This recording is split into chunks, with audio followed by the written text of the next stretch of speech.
Hello செல்லுங்களே, எங்கள் வீட்டில் toilet அடைச்சி போயிடுச்சு. இன்றைக்கி அதை க்ளீன் பண்ணுறதுக்காக நல்ல உள்ளங்கள் வந்திருக்கிறாங்க.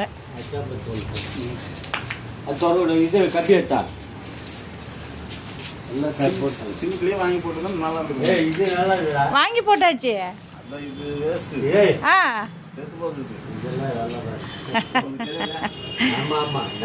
இரும்புல தான் வீணா போய்டுன்னு சொல்லிட்டு தான் இதை போட்டது. சரி, இப்போதைக்கு ஓட்டும். ஒவ்வொருத்தவங்க சொல்றத வச்சு தான் நம்ம போடுறோம். இதை பாருங்க, எல்லாம் அடைச்சி போய் கிடக்கு.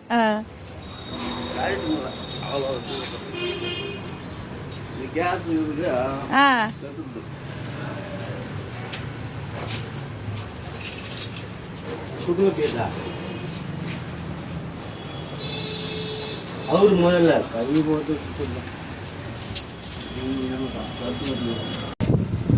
எப்படி வெறும் கல்லுவெல்லாம் வந்து உழுவுது.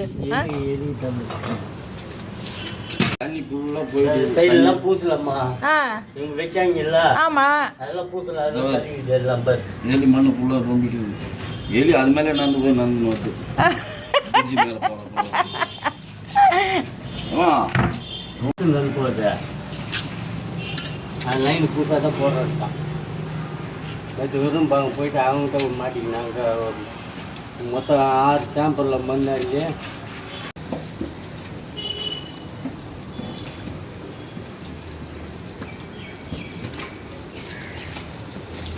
காவெல்லாம் அள்ளுறாங்க.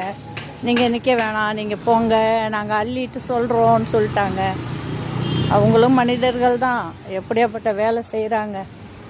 இந்தமாரி வேலைலாம் யாரும் செய்யவும் முடியாது. சகிப்புத்தன்மையும் வேணும். 2 ஆண்கள் வந்து செய்கிறாங்க. நம்ம ரெகுலராக இவங்க வந்து நம்ம வீட்டில் செய்கிறவங்க தான்மா. என்ன பிரச்சனை இருந்தாலும் இவங்கள்ட்ட சொல்லியாச்சுன்னா இவங்க மட்டும்தான் வந்து நம்ம வீட்டில் செய்வாங்க. அதனால கூப்பிட்டோடனே வந்துட்டாங்க.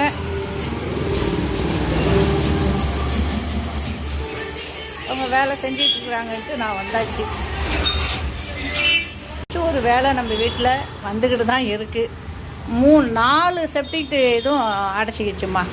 அதனால் வந்து இதை சுத்தம் பண்ணி தான் ஆகணும். அதான் காலையிலேயே ஃபோன் போட்டேன். ஃபோன் போடவும் வந்துட்டாங்க. 2 பேர் வந்திருக்கிறாங்க. 4 ரூபா கேட்டிருக்கிறாங்க. இதுக்கெல்லாம் எவ்வளோ கேட்டாலும் கொடுக்கணும். ஏன்னா இந்த வேலையெல்லாம் அப்படியாப்பட்ட வேலை. அதனால் நான் என்றைக்குமே யாருக்கிட்டுமே பேரம் பேச மாட்டேன். நல்லா கஷ்டத்துலேருந்து வந்த நம்ம, அதனால் வந்து அதோட வேல்யூ தெரியும். ஓகே சொல்லியாச்சு, வேலை நடக்குது. முடிஞ்ச பிறகு பார்க்கலாம். பாய் தங்கம், உங்கள் வீட்லேயும் இப்படி தானே வேலை நடக்கும்?